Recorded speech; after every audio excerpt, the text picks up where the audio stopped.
Yeah, hey Joshua. Hey, Mr. Sharp. Thank you so much for being on the Elite Agent Talk. It's such a great chance to get to know you so far. We've been having a little chat, but how you doing, sir?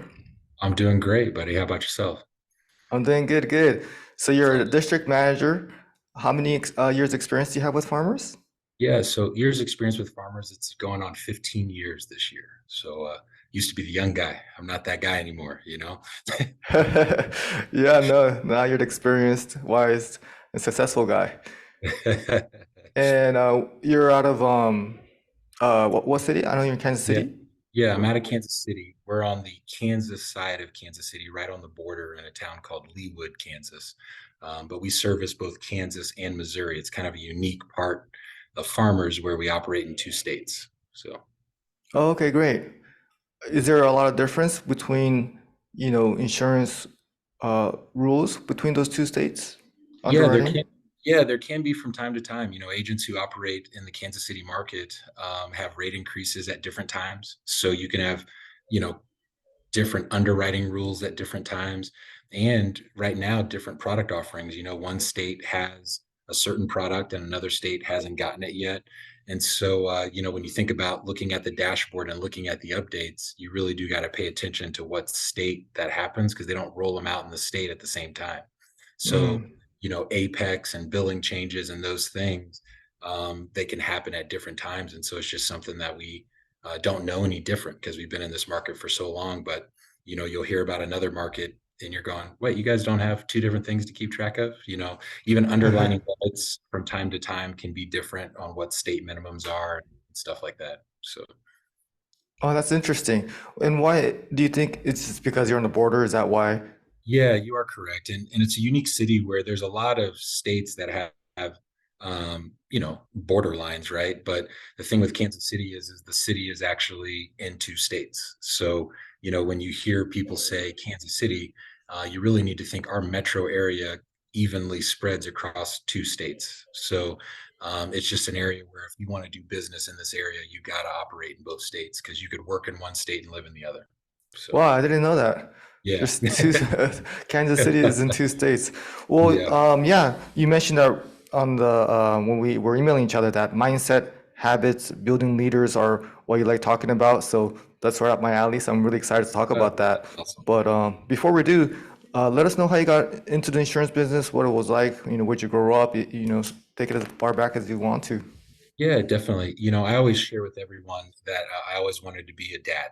I grew up without one. My mom had me relatively young, and through my grandma's eyes and my mom's eyes, they had this picture made up of what a man who takes care of his family looked like. And so, I just wanted to be that. No one in my family had ever graduated college. I got blessed to go to Kansas State University and run track there. And when the professors would ask me what I wanted my degree to be, I'm like, whatever I got to do to get a piece of paper, because I believed that if I got that degree, that I could, be my version of a dad. And so I got a journalism degree, graduated there, and I came back to Kansas City and worked for a news station here. I was a news reporter. I was so good at it that they escorted me off the premise on my last day, and I had to get a new job. So when I was looking for a new job, I was actually in an attempt of starting my first business. I was running a video company doing weddings, and I ran into a gentleman that happened to be a farmer's district manager, and he tried to recruit me to become an agent. And it was about 11 o'clock at night. I'm at this wedding, and this guy comes up to me and he says, "Hey, how much are you going to make on this wedding video?" I was really proud. I was like, $2,000. And he's like, "That's pretty cool." He's like, "How long is it going to take you to, put it together and get it out?" I was like, "About a week." And he's like, "So you're gonna make about $2,000 a week?" He's like, "What if I told you if you were willing to work that hard, you could make $2,000 a day?" And I heard it and I thought he was a little arrogant, but I took his business card anyway, and it said Farmers Insurance on it, right? And I had a month where I didn't have a wedding, and things weren't looking so great. And so, guess who I called? I called that farmer's DM. And back in those days, you could become like a reserve agent and sell insurance while doing something else. And so, as a typical 23-year-old, I just didn't have the insight that if I put all my effort into it, it would actually work.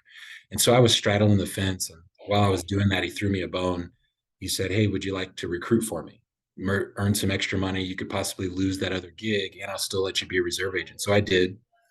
And I got so good at recruiting that the territory office at that time was throwing a promotion. And for the first time, that district had won that recruiting promotion.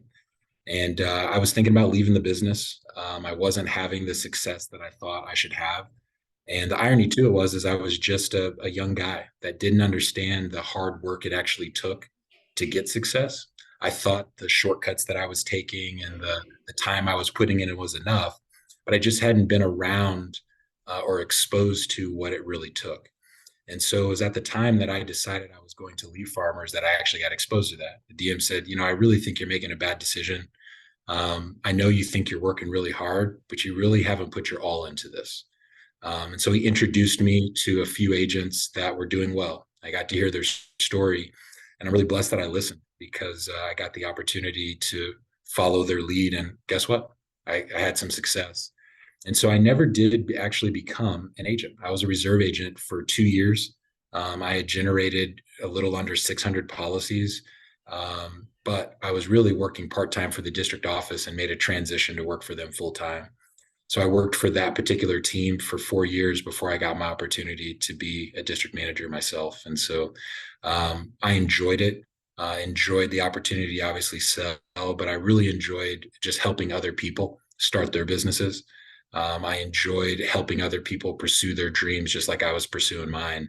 And no, long story short, I got to be my version of a dad at the end of this deal. I've got 5 kids now, a wife who obviously helps me take care of not only things here in the business, but a lot of things at home.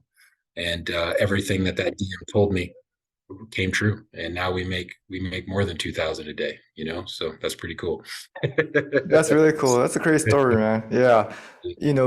Being a father myself, there's nothing better than that. But from where you came from to know early on that that was your goal, and Yep. this business is such a great business to be able to be a present dad. So really blessed to be in it. But what was some of the what was some of the things that you realized when you thought you were working hard, but what was the next level? What were some of the differences, would you say, at that time?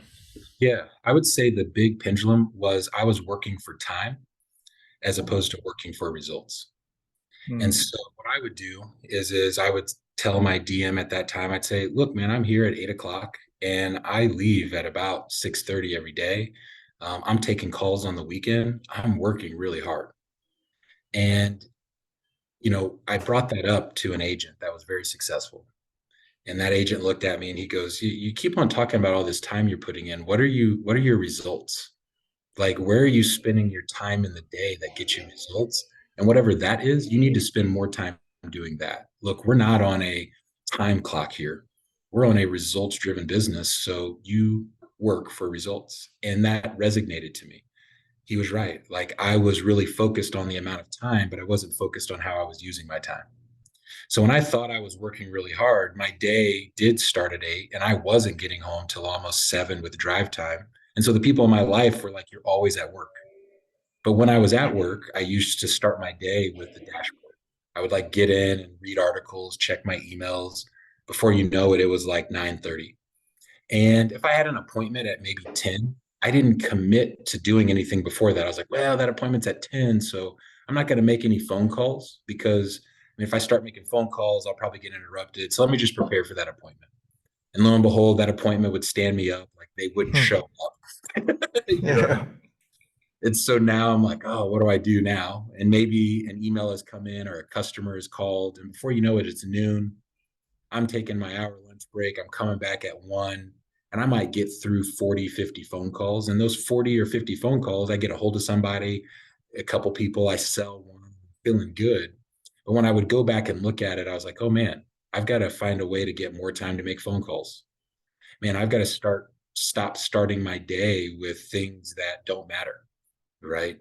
And it really did help once I started having children, because then I didn't have, I had a time that I had to get things done and I needed to make sure that what I was doing was for a result.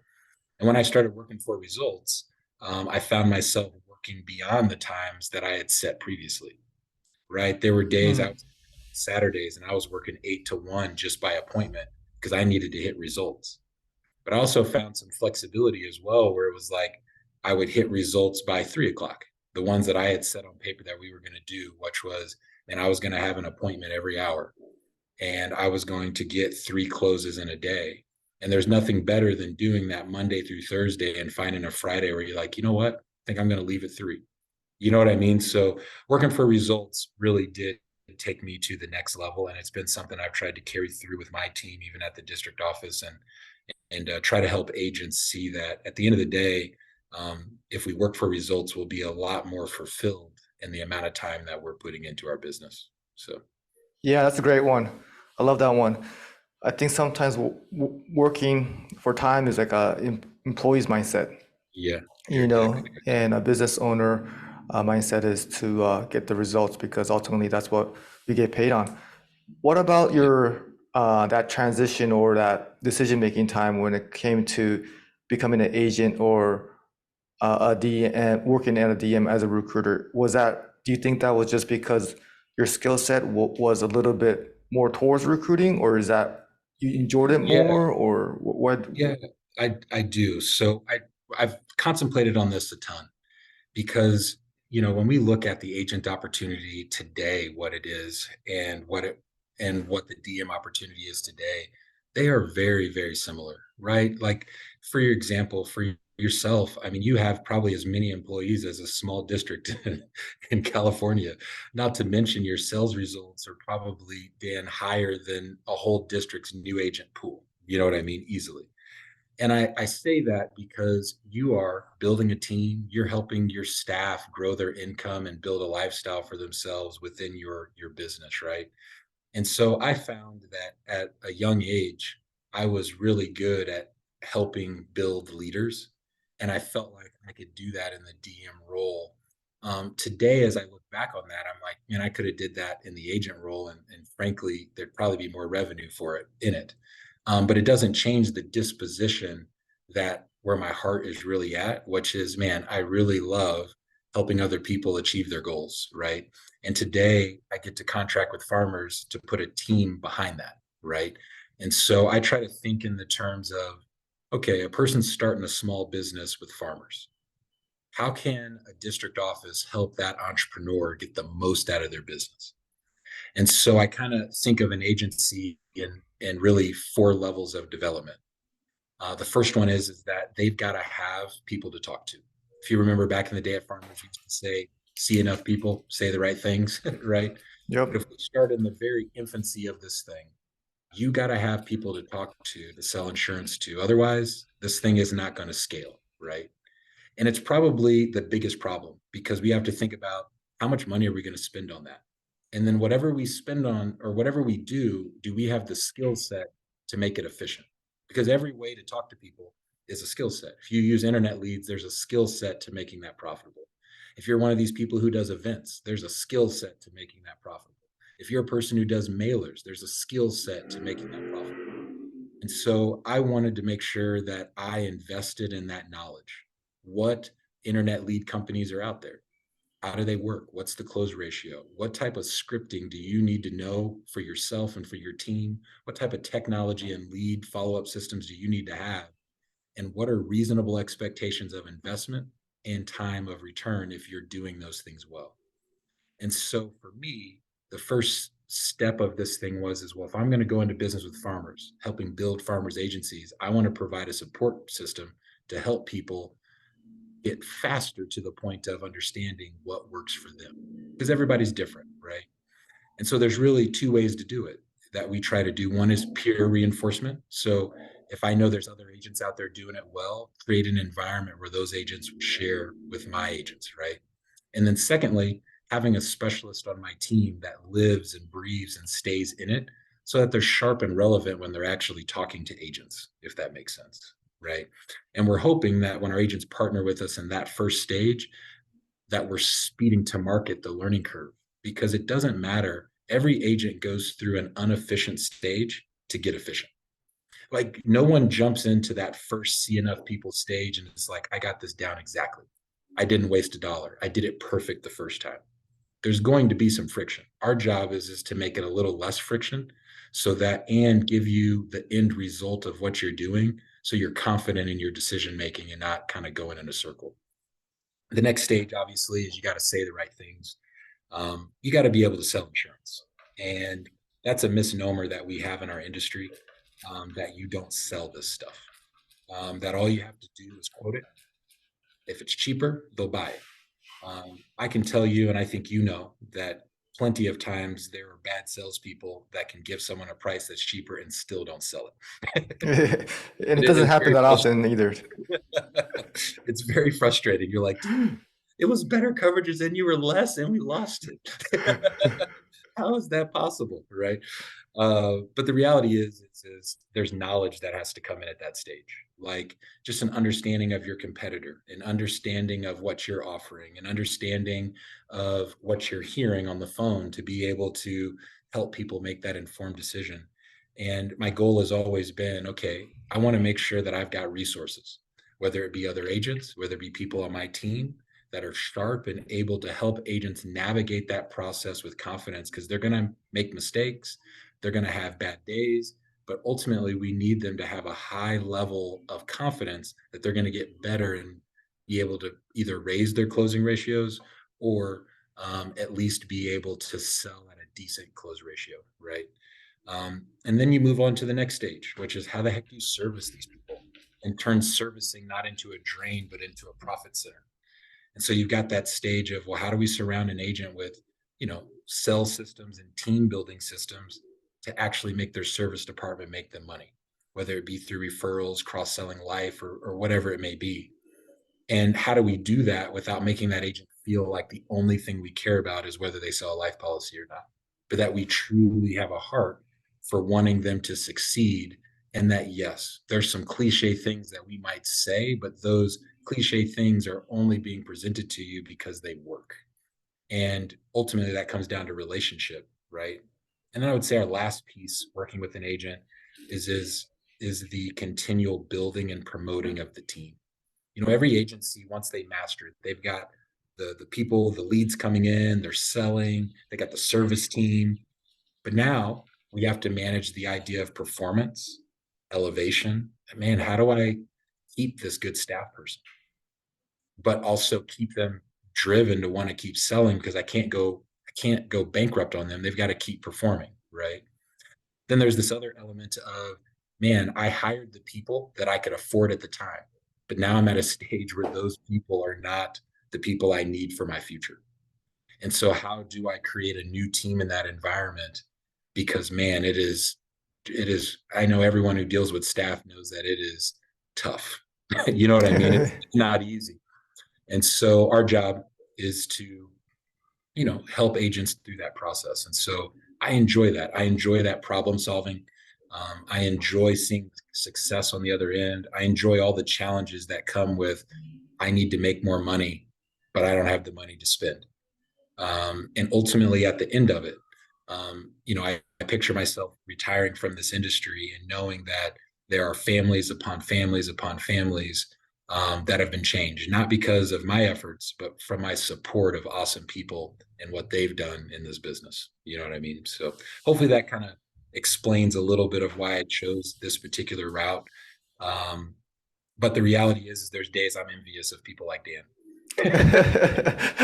No. There's days where I wish I could just click the button and do it myself. You know what I mean? So, Yeah, no, but no, the four stages, that's a great way, and I hope a lot of agents are listening to this because just comes to those down to those four things. So, yeah. sometimes I wish I was a DM, but I yeah, there's pros and cons for both. But Yeah. yeah, no, talk to enough people. That's marketing, right? Sell policies. That's sales. You gotta. Sometimes agents get into sales to focus on sales without focusing on marketing first. But without marketing, you can't get into the sales level. Then once you sell the policies, then you got to retain them. So that's customer service, step three, Yeah. and then building the team. So yeah, you definitely have a great system of breaking it down into those four simple steps because that's really all it comes down to. Yeah.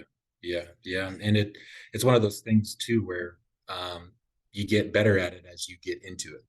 Hmm. So often I'll hear agents say, well, how do I do that? And I go, you know what? Once you do it, you do it over and over and over again.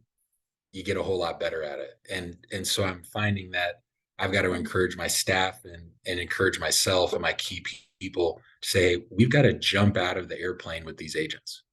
When you think about if you ever gone skydiving, how they train you is they make you watch somebody jump out of the plane first. That way you get the confidence that you'll land on the ground safely, right? Then they Hmm. take you up into the plane and they jump out with you on their chest just to show you the actions and how it feels.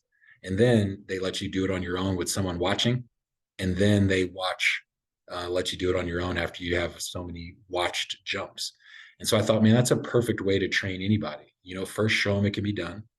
Second, do it with them. And three, watch what they're doing, give them pointers, and eventually they'll be able to jump on their own.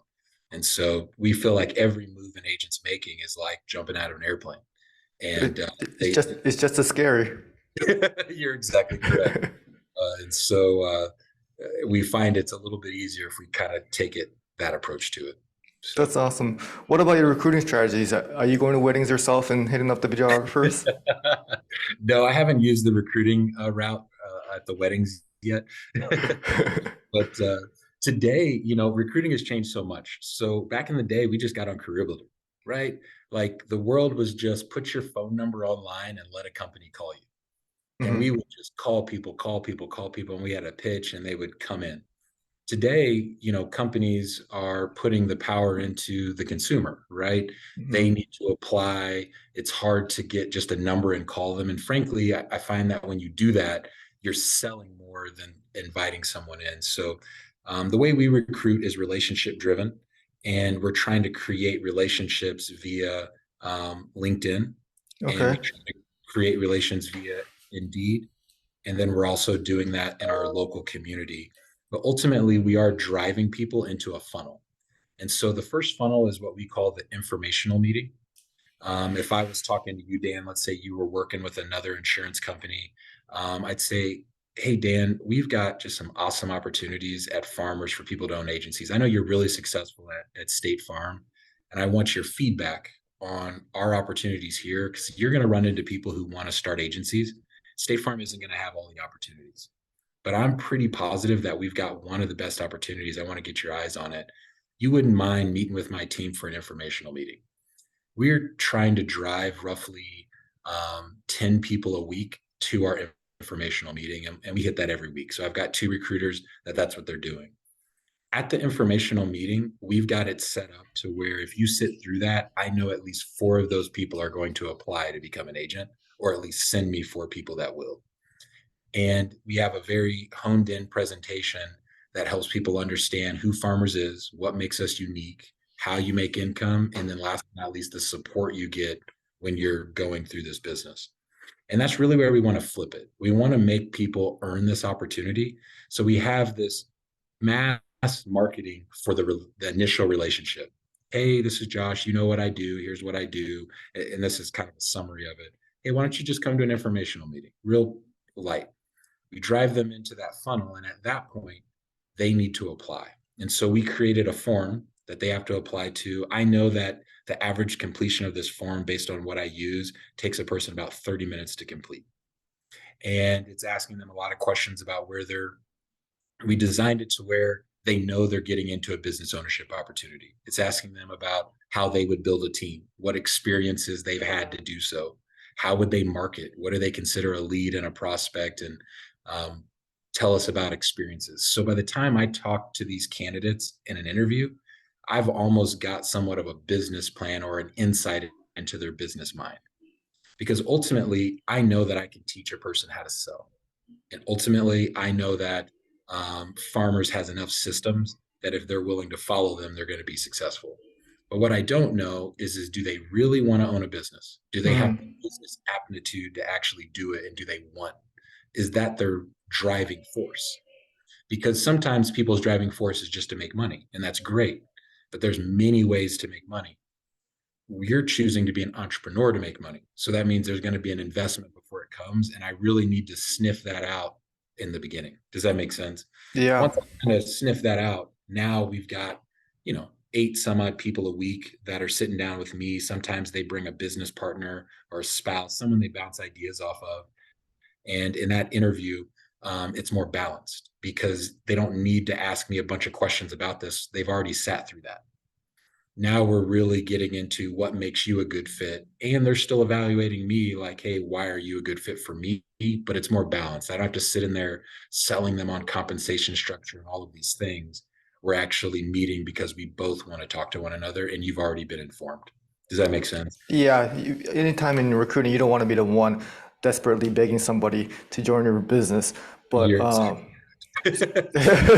yeah, yeah. no, Exactly. but you touched on something I think that's a little important, where you're looking for individuals that are willing to make investments towards their business. Yes. Because sales could be taught, and sometimes people are great in sales, but maybe they lack that part Yeah. of growing a business. But talk to the agents about how important it is to spend money. I mean, I think that's sometimes the difference maker there.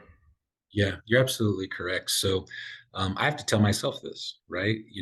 Here in our area, we're going through a time where farmers is making changes, and I still want to grow. And so there can be this like little gut feeling where you're like, well, maybe I can just make more money if I dial things down a little bit. And that's always a temptation. And there's always a group of people that are flaunting that that could be a way to do things. But in my 15 years, what I've seen is that once you start dialing certain things back, it's hard to get them back up again.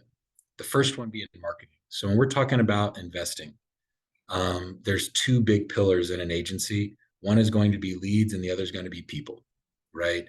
Usually, your people expense is usually one of your highest expenses as you grow. But both of them, you just really can't dial those back.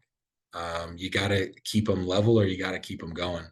So whenever I'm training new agents, we talk about a percent of the business that goes back into the business. One of my friends, Matt Wolf, used to always say, you got to take care of the baby. If you have a baby, you got to feed it and it'll grow to be a strong adult. And that's how I've always taken this business into play. When I think of farmers insurance, I think, man, this is our baby. And we want it to grow. We want it to be healthy. We want it to be strong. And we want it to be able to operate without us having to hover over it and feed it every single day. Mm, That's not going to happen if I'm not putting money into it. Right. And so the money is the food. The investment of our time and things like that is the food into this, and it's going to be required. And then the other thing I'll talk to agents about is that the money that's coming on your folio, you can be married to it. You could say that's mine, and I go, you could do that, but let's look at a really big business. Maybe let's look at a person who owns the people who own Target, right?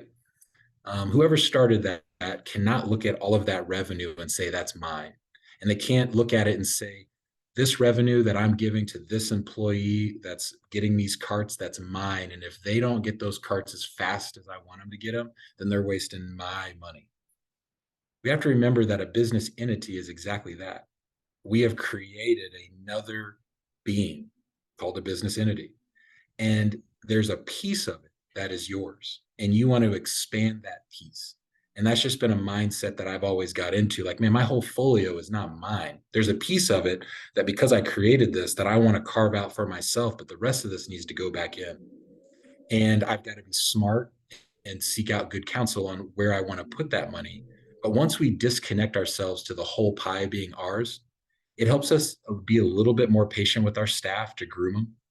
It helps us understand that there's a cost to ramp people up to actually have them start performing.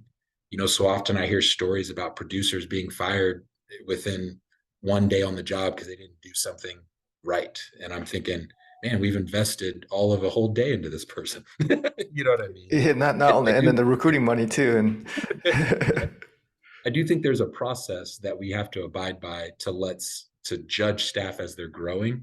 But so often I'm finding that our investment into our agency, when we're not doing it, it's rooted in this is mine.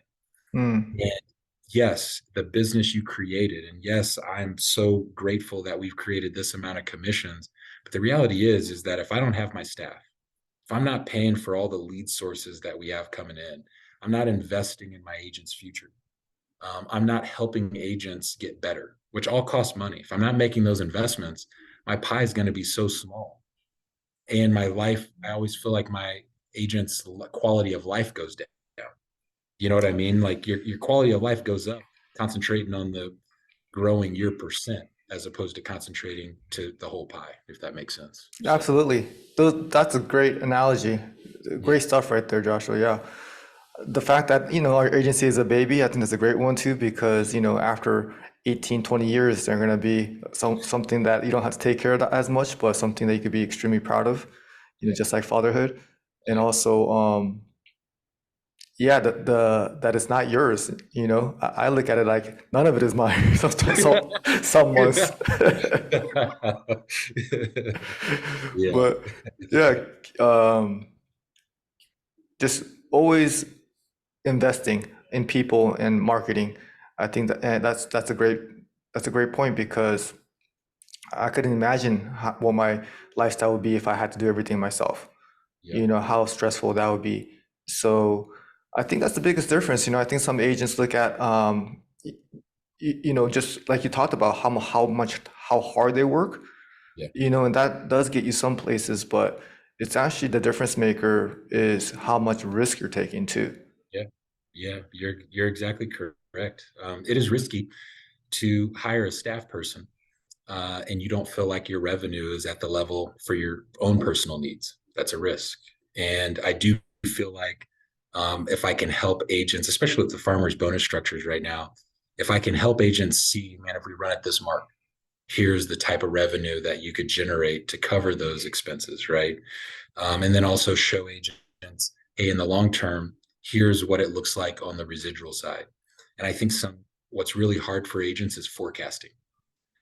Like, man, I'm selling all these policies right now, but what does that look like in 24 months?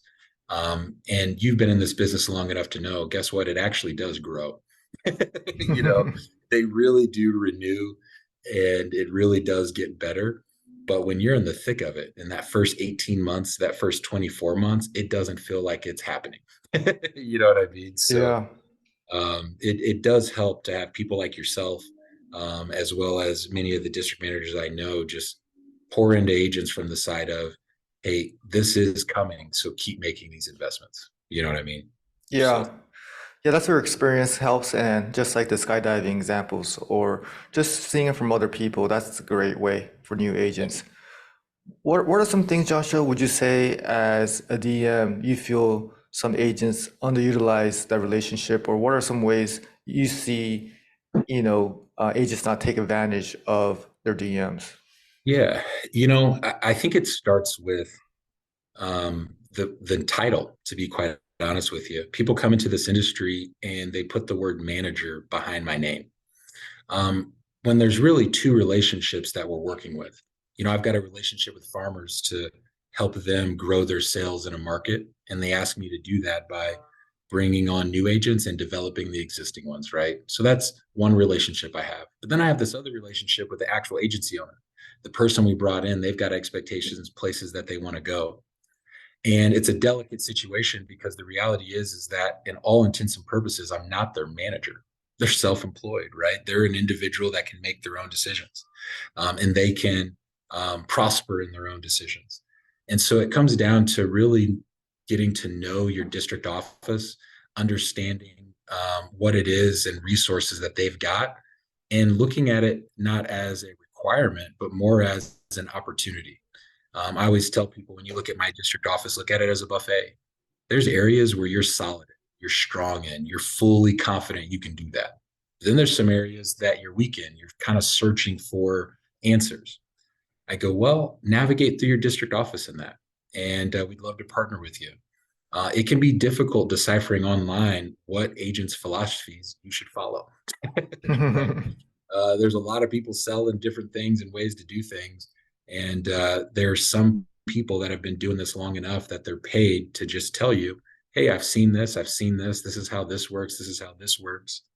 And hopefully they're in a position where they know you. Hey, man, these are the strengths I see in you. Here's the things that I know you're really good at. Have you thought about looking at this? One of the best stories that I can give is I've got an agent in my district that has been, personal lines agent of the year a few times. And this agent, when they started with me, told me that they would never buy an internet lead. They had a vision for their agency that was they were going to do it all by referrals. And that's a very noble way of doing that, right? But ultimately, I also knew that this agent had a career in the past where they had to talk on the phone all the time. They were a claims adjuster and they had to talk on a regular basis to people, get a quick understanding of their temperament, and try to help them make an informed decision in a claim. And I knew that this person would be successful on the phone. But that was scary. It wasn't how they pictured their career. And I was so grateful that that agent allowed me to show them the road of what that looked like. And I'm so grateful that that person then invested their own time to explore it. And so I do believe that one of the best ways for agents to better build relationships and use the resources at their district office is it's not a requirement to do, but it's always good to um, explore. And this agent was willing to explore. And today, I mean, they spend over $300,000 on internet leads. They've grown an agency from 600,000 in premium to close to $12 million in 60 months. And I don't believe that I did that, but I do believe that that person's willingness to explore suggestions from their district office and even use the resources we had available allowed their mind to open up to do something that they couldn't see. And Wow. ultimately, that's where the district office relationship can be magical. Man, I did not see that for myself, but I explored it through someone else's eyes and look at where I've taken my business. At its best, that's a benefit that farmers agents have that many companies do not have. So Wow, that's a great story. How many agents do you have right now? right now we have 72 agency owners in the district. Yeah. Wow. So sometimes, as a leader, I feel like, you know, as I get into more staffing, and right now we have 17, but I feel like, man, after like 10 people that I really get to know really well, like I'm starting to like, well, what was their kids' names? And I feel like maybe I'm not a good manager anymore. And I feel that way because, you need to know that person's, what motivates them and what their personal situation is, so you could be empathetic to their situations. So how do you manage such a big team? And I'm sure you have a team. So, Yes, but what are some ways you feel like you could be still a great manager with a big team? you're correct. So one is empowering the people on my team and teaching them the techniques to know people because it's hard to lead someone if you don't have a relationship.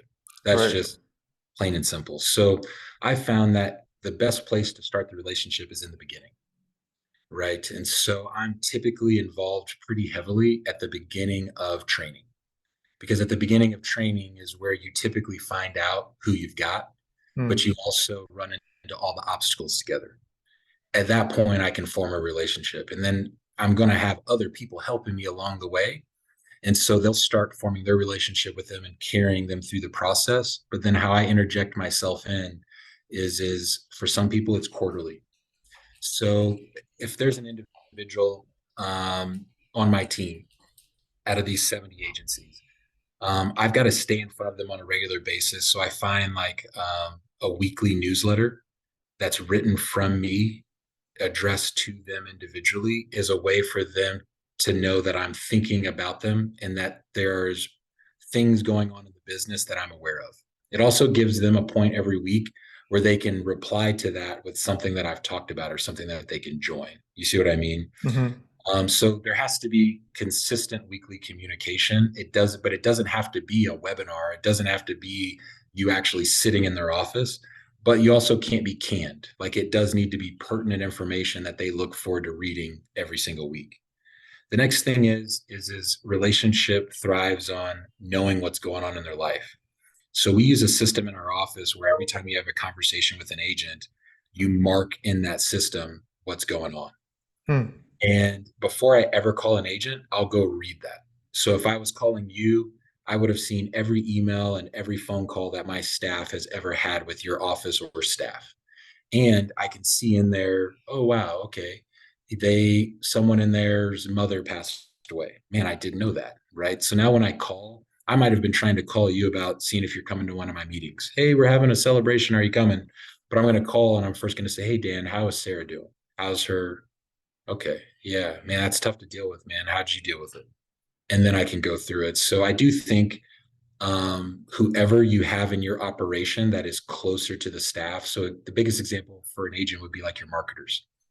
You got people coming in making phone calls, and there's a lot of them, and you can't quite keep up with who they are and what's going on. But there's probably a marketing manager or someone and say, hey, I know you're posting their results, but I need you to post what's going on in their life. Because if I just walk up to this person that I never talk to that often, and I'm just like, hey, you're not making enough phone calls, it just isn't going to resonate well. You know what I mean? But if I can walk up to them and have information that's like, hey, man, congratulations. I heard you graduated from such and such. Man, that's amazing. That's good. The other thing is celebrating with winners. And so I always try to make ways to go to lunch with people, no matter what. If it's beating your best, if it's hitting a goal that you set, if it's achieving something, I need a reason for us to just get together and eat together. And I find that maintains relationships as well as allows me to understand what you're thinking about and what you're going through. And so, if I can do those three things well, which is simply, I got to stay in contact with you at least once a week with pertinent information where you can respond to me and we can have small dialect, even in a way where I can delegate people. Hey, Josh, I'm glad you brought that issue up. I've been experiencing that. Can you help me? Actually, I'm going to make sure such and such gets on top of that for you and I'll follow up. Right. The next step is man, I've got to make sure that when my team's working with anybody, that they're putting notes in the system on what's going on in their world. Just like we were taught early in sales to do for family, occupation, recreation, enjoyment, I'm teaching my consults, my consultants, my specialists, my recruiters, hey, every time you talk to an agent, I want you to first just figure out how things are going on in their world. And then I need you to put that in pipeline because I need that story because there's times where I may not talk to an agent for 2 months. You know what I mean? Like I may Hmm. see one agent once a quarter, but when I meet with them, I gotta be in a place where they feel like, oh wow, Josh is my friend. He knows me. So Yeah, that's how. that's great stuff. Great stuff. Yeah. And then the more you know them, the more Yeah, you can help them. yeah, So it really means a lot that you are that interested in what's going on with them because yeah, it's not about just hey, where's the life sales at? yeah, It's because I know you like them, but it's more like what can I do for you, yeah. and then talk about the life probably later. Yeah. I've had to catch myself not to transition too quick because it does that. I'd be like, hey Dan, so I was definitely man, it's so sad that you had that death in your family, but kind of reminded me about your life sales. All the same sentence, jeez. Yeah. No, yeah. There's definitely a transition time period to talk about results. So So once you have these 72 agents, and then you have your team members, do you kind of have like, okay, this team member is in charge of these 10, and is it separated, or is it everybody takes care of everybody equally, or how does that yeah. work? Yeah. So I'll set it up for you. So I operate in what's called I call it the specialist model. And so I have a personal line specialist. Think of this person as an individual who sold insurance. They were good at it, but they weren't good at owning a business. All they want to do is sell. And they have the capability of getting in the weeds. They know what our competitors do, they know what we do well. But ultimately, this individual will help you sell something. They come in really handy with new agents. A new agent's quoting something and they're going to go sell it. This person could be in your office making sure that you're doing it correctly and that you have a chance to actually complete the sale, right? You hire new staff people. This person will be running the sales training. We use the VLOD system, and so they know it forward and backwards, but then they also know the quoting aspect of it to help get your staff ramped up quicker. I have a life specialist that speaks for itself. I have an operations specialist. This gal is ridiculously good at not only recruiting staff, but helping agents with their pay structure, setting it up. She will go to a meeting and watch your sales meeting and then give pointers on, hey, this is great, but maybe let's implement this. I think this person's more motivated by that. I have a commercial specialist. And then last but not least, we have the consultants. So when people think of a consultant, what I always hated is I don't want my consultant coming into your office, Dan, and just sitting down and reading off your sales numbers, right? Like it just seems like you're a motivated person. You kind of already know. where you You understand what should. you're doing, right? What I need my consultant to do is see where there's areas of opportunity and then be good enough to be able to sell that to the agent. Dude, you're rocking here. You're doing this. Hey, I'm seeing this area of opportunity, and we have a specialist on our team that I think can help you there. Can I set up a time for you to meet with Shannon in our office? She's our life specialist. Based on how much PNC you're selling, we think that you could sell this much. She can work with your staff through you, set up the scripts, hold people accountable. We'll even invest some money in a promo just for your office, but we think it's worth it. Is that something we could buy into together? Right. If that's the case, we'll send the specialist out. So the ABC is more of a person that is just trying to understand the pulse of what's going on and where we need to spread resources. You see what I mean? Because Yep. most agents can be grouped in the similar issues. So once you know those similar issues, now that specialist is kind of working with that agency, particularly in that specialty. Does that make sense? Yeah. And so from time to time, an agent may be working with two specialists. Hey, I'm working with your staff specialist over here, and I've got your commercial specialist helping me with these deals. Does that make sense? So my life specialist is inside of LifeNet all the time, seeing what you're writing, and she's trying to push those things through, as well as if she sees we can see if like you quote it, but you haven't done anything with it yet, trying to get with you and say, hey, I did some investigating on this. Looks like you're doing an IUL. You know, are you going to present to them anytime soon? Well, I don't know. It's a lot more than what they wanted. I don't know much about it. Go ahead and set the appointment. I'm going to come out and run it with you. Because again, if they can see it be done, then we watch them do it and then they'll do it on their own. And that's kind of the philosophy there. So, do we segment? We do. My new agents are in a segment of their own. They've got their own ABC. Then I've got agents that we consider leaders. They have a person assigned to them. And then last but not least, I've got a group of people we call opportunities. Hey, there are a lot of opportunities for these people. Let's have a person on that. So hopefully that helps explain it, but It that's how I do does. it. Yep. So yeah, it's three ABCs kind of for those three Yep. segments. Yep. You are correct. Three ABCs, five specialists, two recruiters. Gotcha. Yep. Wow, great stuff. Yep.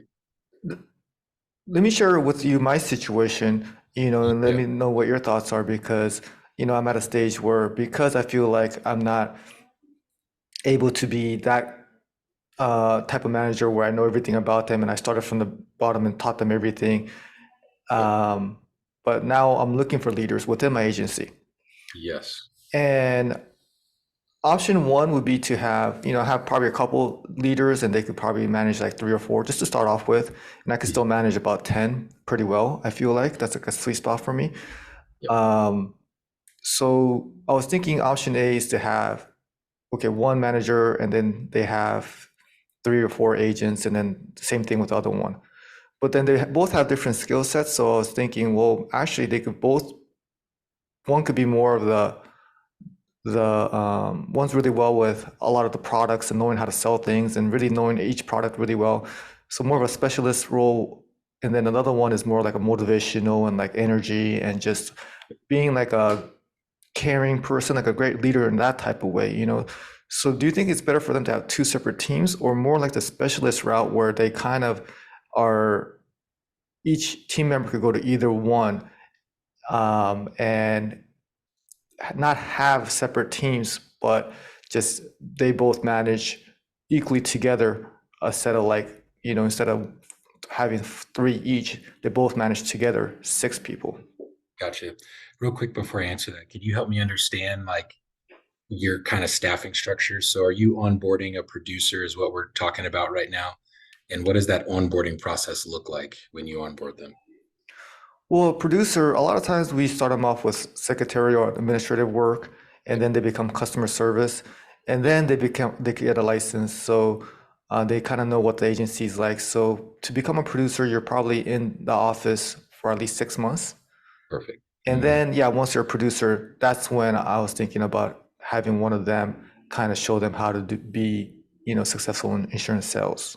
Perfect. Gotcha. And you've got some producers that are more tenured that you kind of have a trust with that you believe follow and know your culture and what you believe. And you're saying you want those individuals to kind of be vested in a few of them groom them, manage them, and bring them up. Is that correct? That's exactly it. And make a piece of their commission so they have another career path because they're making a lot of money on sales.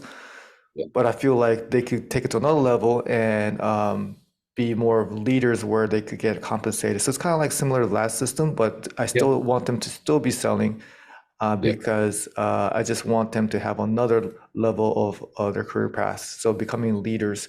So thinking of separating them teams or having them equally because sometimes, one has, you know, things that they could bring to the table that the other one doesn't, So if they're in teams, I feel like maybe but is it better to have teams or just have them equally share a bigger team? Definitely. So one of the hardest parts about what you're talking about doing is like thinking about the person you're thinking of and asking yourself, is that what they want? And are they working in their strength when you put them there? Because as you know, the whole leadership thing is a skill in itself.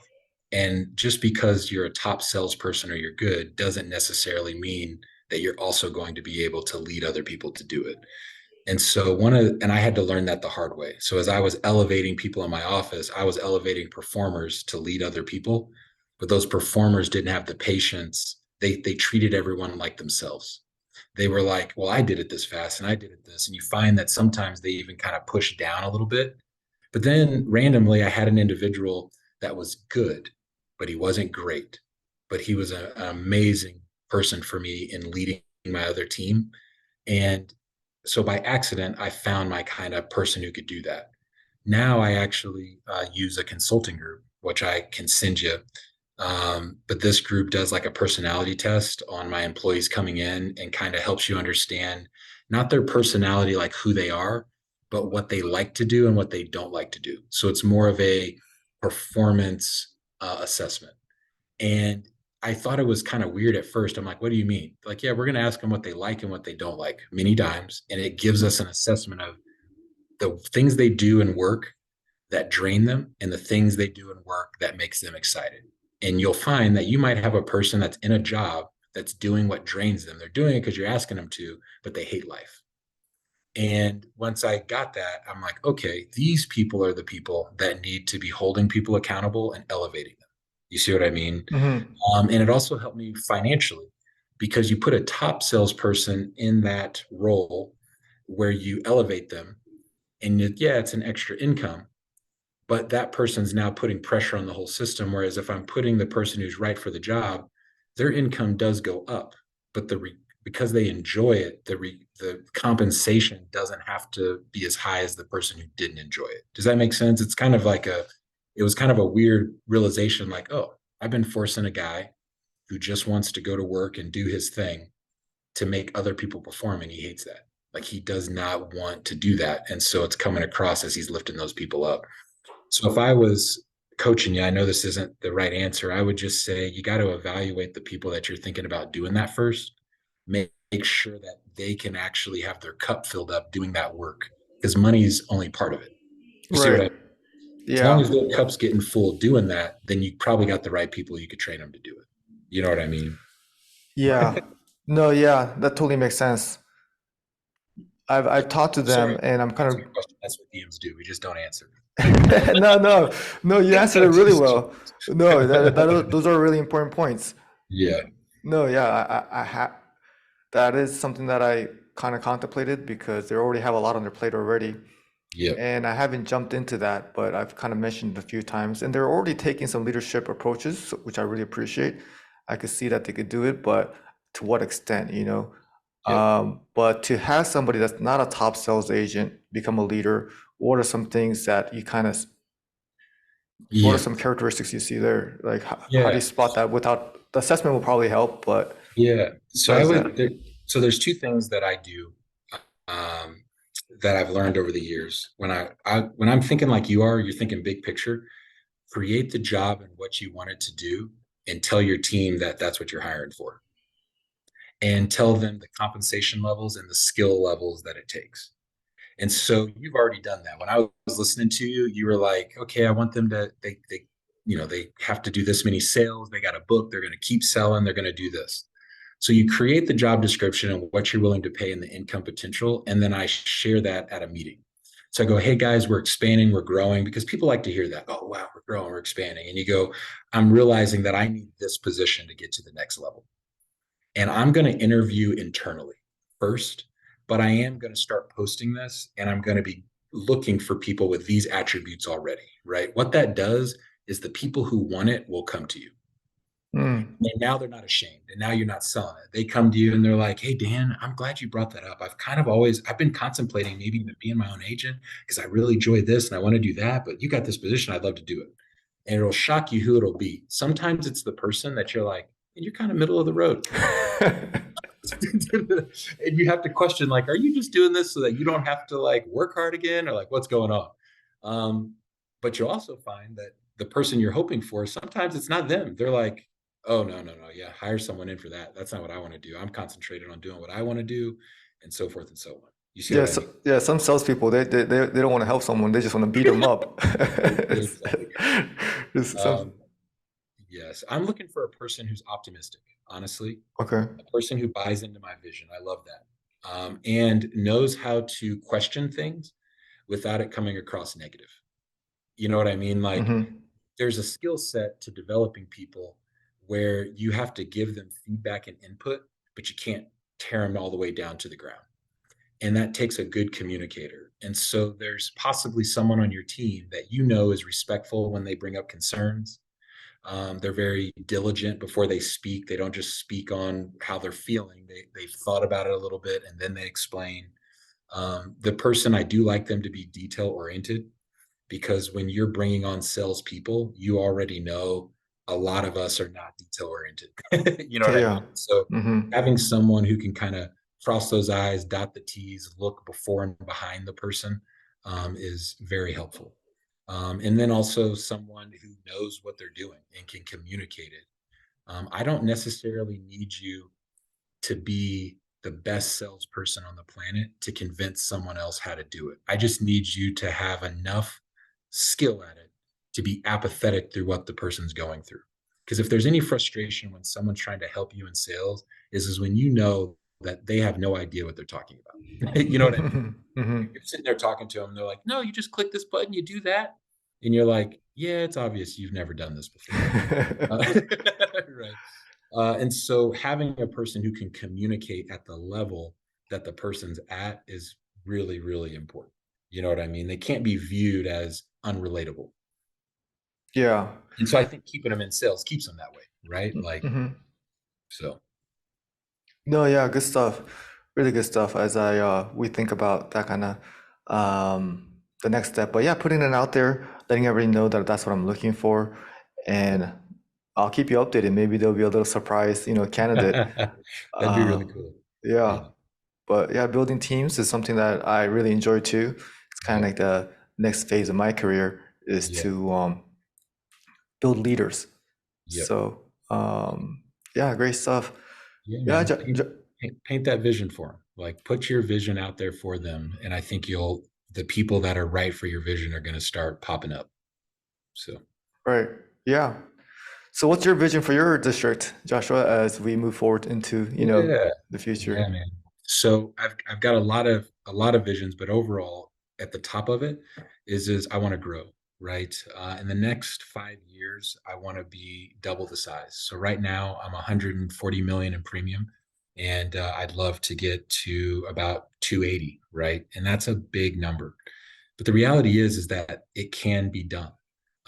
It's going to take a few things. The first one is that the new agency owners I put in the business, we've got to raise the level of success. And in order to raise that level of success, we've got to be a lot more selective of who we bring in. But more importantly, once we do bring them in, we've got to be a lot more present to ensure that they're with us for multiple years, as opposed to the unfortunate leavings at 36 months and things like that. Right. So that's number one. Number two is I got to help my agency owners that are similar to you. So we call those our leaders, the people who are building their teams. We've got to supply them with support on recruiting and supply them with support on what we like to call making their business a part of the total. So more sales producer competitions, more things that get people kind of bought into the over vision of farmers so that that agent can retain people even longer. Does that make sense? Hmm. We're really focusing on producer promotions and producer awards and dinners and things like that to really help those teams have their own version of local toppers club and things like that, right? And then last but not least, I want to develop leaders within my district office that go on to have their own districts. I really do feel like this role is noble when done correctly. And I've got some really good people that want to help people. And I want to make sure they get an opportunity to go out and have those opportunities. So, Including your brother. yeah, including my brother. You're exactly correct.